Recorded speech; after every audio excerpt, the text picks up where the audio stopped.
अब सिंधु सभ्यता में पढ़ेंगे हड़प्पा के बारे में। हड़प्पा की खोज कब हुई, उत्खनन कैसे हुआ और किसने किया। ठीक, तो जगह पहले तो जानेंगे इसकी जगह के बारे में।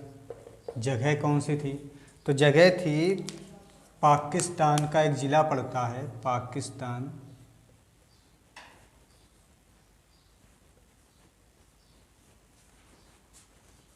के मांटगोमरी ज़िले में। ठीक, कुछ स्थान बलूचिस्तान में भी आता है।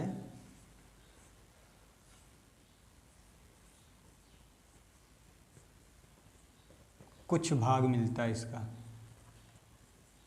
ठीक, नहीं तो वैसे इसे बोला जाता है पाकिस्तान के मांटगोमरी ज़िले में। ठीक, कब, तो अब देखो, जो राय बहादुर दयाराम साहनी थे, दयाराम साहनी, उन्होंने उत्खनन किया था 1921 में। ठीक, 1921 में उत्खनन किया था। और जो 1921 में इन्होंने जो उत्खनन किया था, वो सबसे पहला जो शहर था सिंधु सभ्यता का वो पाया गया हड़प्पा। तो उत्खनन चालू किया 1921 में किसने, दयाराम साहनी ने। और इसके एक साल बाद सन 1922 में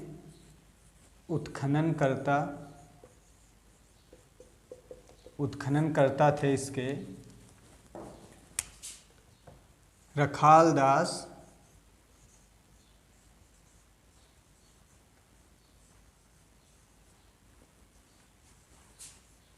बनर्जी। कौन थे, रखालदास बनर्जी। ठीक, तो 1922 में जो इसका उत्खनन हुआ वो किया रखालदास बनर्जी ने। तो अगर आ जाएगा कि हड़प्पा का उत्खनन किसने किया, तो किसने किया, रखालदास बनर्जी ने। ठीक, उसके बाद सन आता है 1946, इसका हुआ पुनः उत्खनन। किसका, हड़प्पा का पुनः उत्खनन। और इसका पुनः उत्खनन किया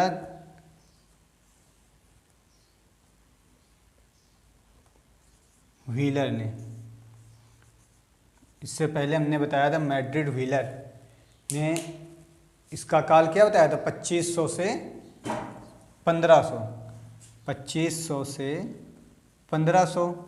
और रखालदास बनर्जी ने बताया था कि 2500 से 1750 ईसा पूर्व, 1750 ईसा पूर्व। अब इसके बाद आता है नदी, कि किस नदी के किनारे ये सभ्यता विकसित हुई, तो रावी नदी। रावी नदी के किनारे हड़प्पा जो शहर बसा था वो रावी नदी के किनारे बसा हुआ था। ठीक, तो हड़प्पा किस जगह पाया गया, पाकिस्तान के मांटगोमरी ज़िले में। कब उत्खनन हुआ, 1922 में। किसने किया, रखालदास बनर्जी ने। 1946 में पुनः उत्खनन किसने किया, तो मार्टिन व्हीलर ने। ठीक, जिन्होंने बताया था 2500 से लेकर 1500 ईसा पूर्व इसका काल है। ठीक, अब पढ़ेंगे कि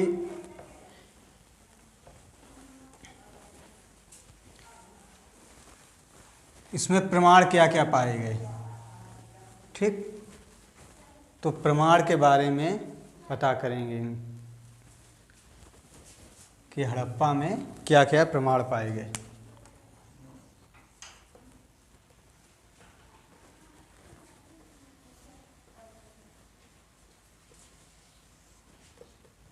अब देखो, प्रमाण से इसमें अच्छे अच्छे प्रश्न बनते हैं जो हर एग्ज़ाम में पूछे जाते हैं। जिसमें भी जीएस वगैरह आता है, ये जीके वगैरह आती है एंशिएंट, उसमें सिंधु घाटी सभ्यता से रिलेटेड 1 या 2 क्वेश्चन जरूर मिलते हैं। ठीक, तो प्रमाण, तो सबसे पहला प्रमाण आता है स्वास्तिक का। तो स्वास्तिक का प्रमाण कहाँ मिला, हड़प्पा में। ठीक, यहाँ पे एक पत्थर पाया गया है जो गोल आकार का था, या बोल सकते हैं कि अर्ध गोल आकार का पत्थर पाया गया। ठीक, ऐसा पत्थर था। अब ये जो पत्थर था, इससे पता चला कि जो हड़प्पा के लोग थे या हड़प्पा शहर के जो निवासी थे वो शिव की पूजा करते थे, क्योंकि इससे बताया गया कि ये शिवलिंग का रूप दिया गया। ठीक, तो जो ये दूसरा पत्थर पाया गया गोल आकार का, उसे किसका रूप दिया गया? शिवलिंग का। तीसरा, यहाँ पे एक शंख पाया गया। ठीक, जिसपे बैल के पैर के पदचिन्ह छपे हुए थे। तो अगर प्रश्न आ जाए कि बैल के पैर के पदचिन्ह कहाँ से मिलते हैं, तो हड़प्पा से मिलते हैं। सिंधु सभ्यता में कहाँ से मिलते हैं? हड़प्पा से मिलते हैं। ठीक, दूसरा, अगर यहीं पे प्रश्न आ जाएगा कि बैल के साक्ष्य कहाँ मिले, तो वो भी हड़प्पा से मिले।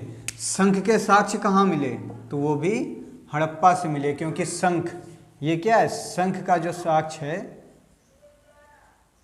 वो कहाँ से मिले? हड़प्पा से। ठीक, शंख के साक्ष्य भी हड़प्पा से मिले। बैल का अगर पता शंख ये आ जाए कि हड़प्पा के जो निवासी थे या सिंधु सभ्यता के जो निवासी थे, तो उनका साक्ष्य ये कहाँ से मिला कि ये लोग बैल के बारे में जानते थे, तो वो भी हम बताएंगे कहाँ से मिला? हड़प्पा से मिला। ठीक, दूसरा, यहीं पे अब देखो, यहाँ पर एक कब्र मिली,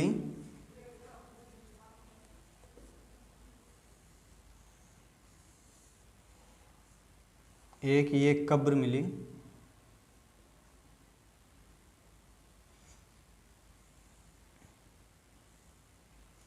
जिसको नाम दिया गया R37, जिसको नाम दिया गया क्या? R37, और इसे कहा गया पूर्ण कब्र। पूर्ण कब्र।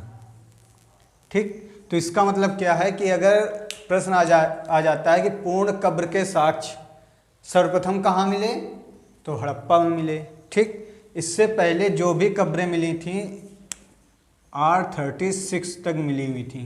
अब इसको पूर्ण कब्र इसलिए कहा गया कि इन R36 में जो भी शव मिले या जो भी हड्डियों के साक्ष्य मिले, वो कहीं पैर मिल जाता था तो कहीं हाथ मिल जाता था। मतलब पूर्ण कब्र नहीं मिली, किसी का सर मिल गया, किसी का पैर मिल गया। ठीक, तो पूर्ण कब्र का साक्ष्य नहीं मिला। हड़प्पा में जो R37 के नाम से है, यहीं पे पूर्ण कब्र का साक्ष्य मिला था। ठीक, तीसरा पांचवा, अब आगे आता है कि एक बैल गाड़ी का खिलौना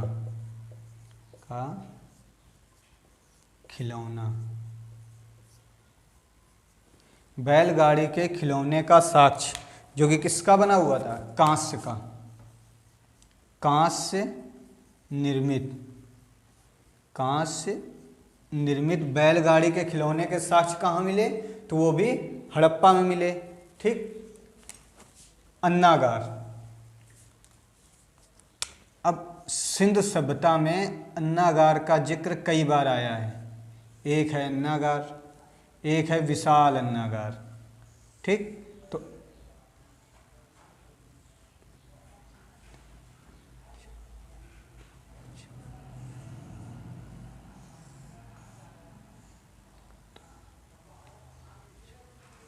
अब ये इसमें जो अन्नागार मिले, उनकी या तो संख्या 6 होती थी, उसमें या तो 6 खाने होते थे, और या तो एक खाना बड़ा हुआ होता था 7। या तो 6 खाने की कब्र मिलती, गड्ढे मिलते थे, या तो 7 खाने के। और ये गड्ढे कर देते थे, क्या करते थे, ज़मीन के अंदर ये 7 या 6 खाने के गड्ढे करके उसमें ऐसे जानवरों की खाल डाल दिया करते थे, जिससे क्या होता था कि अनाज सड़ता नहीं था, खराब नहीं होता था। ठीक, तो तो अन्नागार के साक्ष्य सर्वप्रथम कहाँ मिले? तो हड़प्पा में मिले।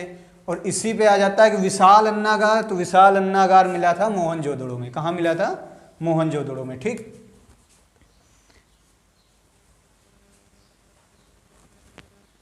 अब इसमें एक आता है पौधे को पुत्र के रूप में मानने का साक्ष्य। तो वो कैसे मिला था? देखो, जो पौधे को पुत्र के रूप में मानने का साक्ष्य है वो दिखाया गया है एक चित्र के माध्यम से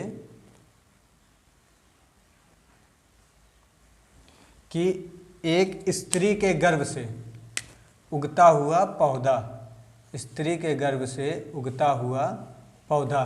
तो इसका मतलब है कि हड़प्पा निवासी जो थे वो पौधे को पुत्र के रूप में पूजते थे। तो मतलब हड़प्पा के लोग भी, अब देखो हमारी पुरानी सभ्यता में भी पौधों का कितना महत्व था कि वहाँ भी वो लोग इतने विकसित हो गए थे कि पौधे के बारे में जानते थे कि अगर पौधा है तभी हम हैं। ठीक, मतलब प्रकृति को अगर बचाए रखना है तो पेड़ों को बचाए रखने की ज़रूरत होगी। ठीक, तो ये लोग क्या करते थे? पौधे को पुत्र के रूप में मानते थे। ठीक, और उस पौधे की जाती थी पूजा। तो अब पौधा कहाँ से उगता है? वो उगता है जमीन से। तो इसका मतलब है कि कहीं ना कहीं ये प्रमाण मिलता है कि जो पृथ्वी की देवी थी उसे ये लोग क्या करते थे? पृथ्वी देवी को पूजते थे और उनको एक देवी का रूप देके और उसमें उनके पुत्र, मतलब पौधे को उनके पुत्र के रूप में देख के उसकी भी पूजा की जाती थी। अब अगर यही बात आ जाए कि ये सभ्यता किससे, मतलब ये पूजा किससे संबंधित थी या किस सभ्यता से संबंधित ये पूजा थी, तो एक मिस्र की सभ्यता जो थी वहाँ पे मिस्र की नदी नील नदी की देवी, नील नदी की जो देवी थी उनका नाम था आइसिस।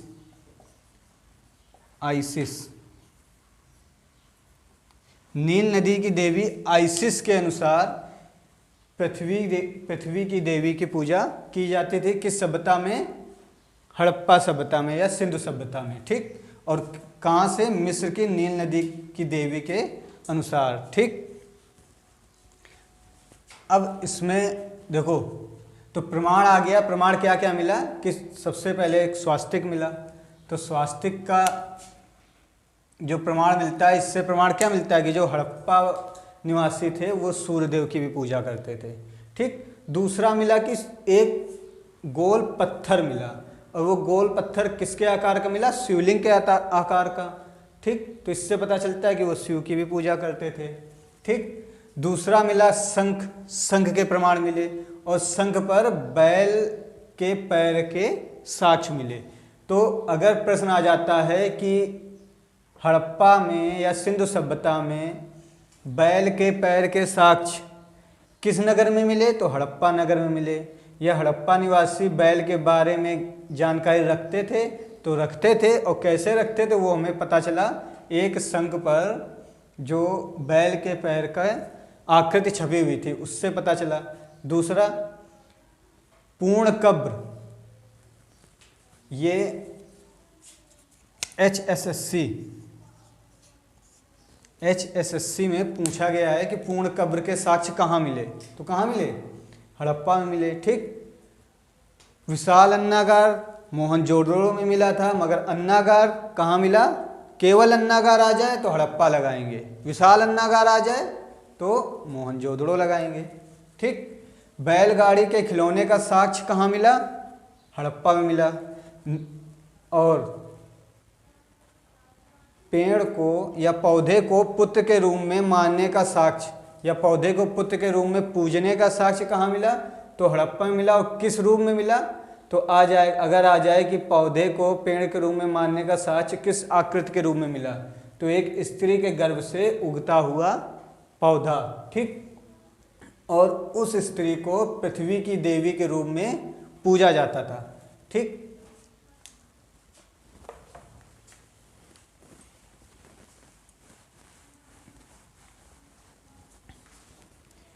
यहीं पे हमें सिक्के के साक्ष्य मिले।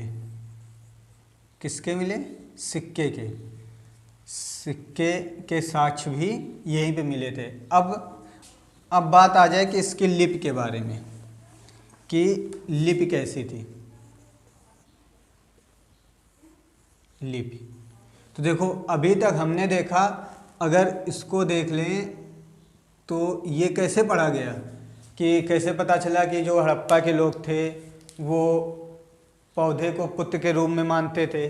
तो एक चित्र दिखा जिस पर पौधे को उगता हुआ दिखाया गया, ठीक। दूसरा था कि कब्र के साक्ष्य मिले,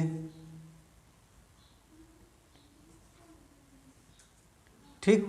तीसरा, एक शिवलिंग के आकार की आकृति मिली बनी हुई, ठीक। तो इसका मतलब है स्वास्तिक मिला, कि स्वास्तिक के बारे में भी हड़प्पा के लोग या हड़प्पा के निवासी जानते थे, ठीक। तो ये सब क्या है? चित्र के रूप में। और अगर चित्र के रूप में होंगे तो उसे हम क्या बोलेंगे? चित्रात्मक। क्या बोलेंगे? चित्रात्मक। तो अब देखो, जितने भी सिंधु सभ्यता में जितने भी नगर थे, उनमें जो भी लिपि चलती थी वो कैसी चलती थी? चित्रात्मक चलती थी, ठीक। सिक्के के साक्ष्य मिले, यहीं पे स्वास्तिक प्राप्त हुआ, पूर्ण कब्र के साक्ष्य भी हड़प्पा में प्राप्त हुए, ठीक। अब आगे बढ़ेंगे हम मोहनजोदड़ो के बारे में। अब देखो, अगर कब्र की बात की जाए तो यहाँ कई प्रकार की कब्र मिली। जैसे सिंधु सभ्यता में अलग अलग नगरों में अलग अलग प्रकार की कब्र मिली। कहीं कुत्ते को उसके मालिक के साथ दफनाया जाता था, ठीक।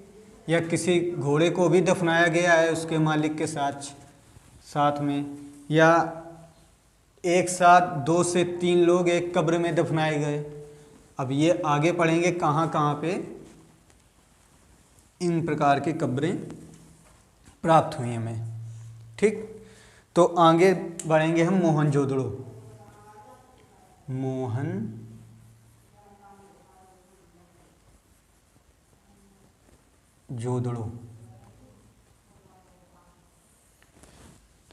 देखो, थोड़ा लंबा जरूर खींचेगा, मगर केवल 2 या 3 शहर ऐसे हैं हड़प्पा के जो इसमें ज़्यादा साक्ष्य मिले या उनके बारे में ज़्यादा डिटेल में पढ़ना पड़ेगा। और बाकी 4 से 5 शहर तो ऐसे हैं जो 1-1, 2-2 लाइन में हो जाएंगे, ठीक। तो थोड़ा टाइम जरूर देना पड़ेगा, मगर जानकारी पूरी हो। कहते नहीं कि अगर छोटा सा ज्ञान है तो वो जहर के समान है, ठीक। तो इसके अगर उत्खननकर्ता के बारे में बात की जाए तो उत्खननकर्ता कौन है? इसके भी उत्खननकर्ता हैं रखालदास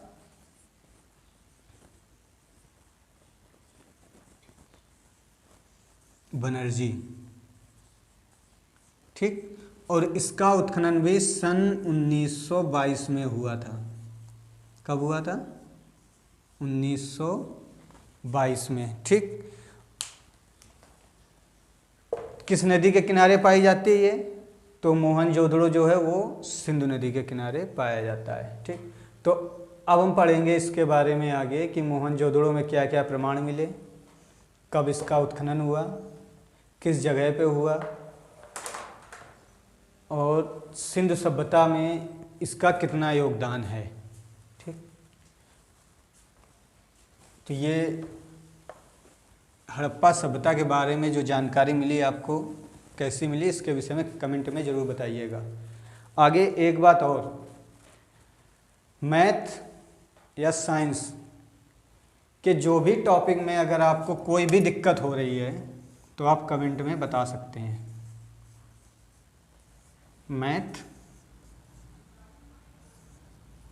मैथ और साइंस, ठीक। मैथ और साइंस कि टॉपिक में जो भी दिक्कत हो रही हो, किसी भी टॉपिक में अगर कोई किसी भी प्रकार की आपको दिक्कत हो रही है तो आप कमेंट में बता सकते हैं। और ग्रुप डी से रिलेटेड हम नई क्लास चालू करने वाले हैं जीएस की और साइंस की, उसमें अपना योगदान जरूर दीजिएगा। और कल से रेगुलर क्लास रहेगी रात के 11 बजे, ठीक। तो जिसको भी ऑनलाइन आना है वो आ सकता है। लाइव क्लास चलेगी रात के 11 बजे। तो अगर ये सेगमेंट आपको अच्छा लगा हो तो लाइक कर दीजिएगा और जितना ज़्यादा से ज़्यादा हो शेयर कीजिए और कमेंट ज़रूर कीजिएगा कि कैसा लगा, या कुछ अगर आपको इसके बारे में और जानकारी है तो वो भी बताइएगा। वैसे हमारे ख्याल से इससे अच्छा कंटेंट आपको नहीं मिल सकता है, ठीक। Thank you. जय हिंद।